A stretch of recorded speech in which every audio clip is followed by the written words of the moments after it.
Assalamualaikum warahmatullahi wabarakatuh. Saya Muhammad Alfiansyah. Di sini saya ingin mempresentasikan tentang pengertian OSI layer dan DHCP server. Pengertian OSI layer: Open System Interconnection atau OSI adalah model referensi yang diciptakan dari sebuah kerangka yang bersifat konseptual, namun saat ini telah berkembang dengan menjadi sebuah standarisasi khusus berkaitan dengan koneksi komputer.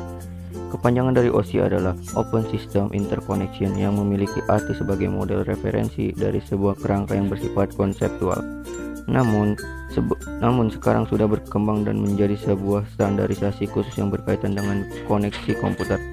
Tujuannya dibuat OSI layer adalah sebagai rujukan agar produk atau software yang dibuat dapat bersifat interpolate. Ini berarti user dapat bekerja sama dengan produk atau sistem tanpa perlu melakukan penanganan secara khusus. Fungsi OSI layer: pengembangan konsep lapisan OSI sebenarnya ditunjukkan untuk memungkinkan pembuat PC jaringan dan pengembang perangkat lunak guna membuat produk yang dapat mereka sambungkan tanpa adanya usaha tambahan.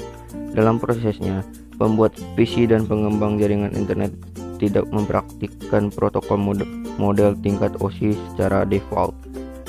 Alasannya adalah tidak semua proses komunikasi memerlukan langkah-langkah lapisan OSI karena protokol yang lebih sederhana dapat digunakan. Berikut merupakan fungsi OSI layer pada 7 lapisan secara singkat. Yang pertama, fisikal, menentukan kecepatan, tegangan, besaran fisik, serta mengalirkan bit-bit antar perangkat atau device.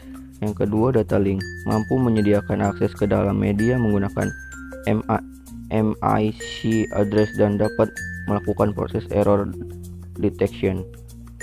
Yang ketiga, network, mampu menyediakan logical addressing dan menentukan rute tujuan secara tepat. Yang keempat, transport, menyediakan reliable atau unreliable delivery serta mengecek terjadinya koneksi error sebelum melakukan transmisi data. Yang kelima, session, memisahkan data dalam berbagai aplikasi. Yang keenam, presentation, mampu menyediakan data serta menangani enkripsi data dengan cepat. Yang ketujuh atau yang terakhir, application, menyediakan tampilan antarmuka user interface bagi pengguna. Pengertian DHCP server. DHCP kepanjangan dari Dynamic Host Configuration Protocol.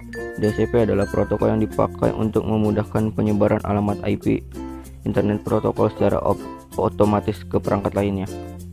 DHCP server adalah sebuah perangkat yang bertugas untuk mengatur dan memberikan alamat IP secara otomatis kepada komputer klien yang ada. Sementara itu, komputer atau perangkat ini seperti handphone yang menerima alamat IP dari DHCP server disebut DHCP client.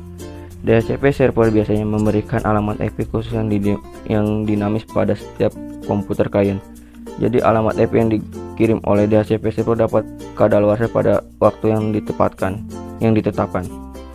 Namun biasanya DHCP server akan memperbarui masa alamat IP tersebut secara otomatis. Disinilah kelebihan menggunakan perangkat ini, sehingga komputer klien atau sistem admin sekalipun tidak harus melakukan apa-apa.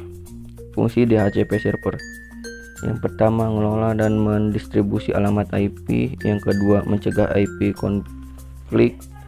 Yang ketiga, memperbarui alamat IP secara otomatis. Yang keempat, mendukung penggunaan kembali alamat IP. Cara kerja DHCP: ketika pengguna menyalakan komputer dan menghubungkan ke server dengan layanan ini, otomatis komputer akan meminta alamat IP ke server. Kemudian server menjawab permintaan tersebut hingga akhirnya komputer mendapatkan alamat IP dan terhubung ke jaringan.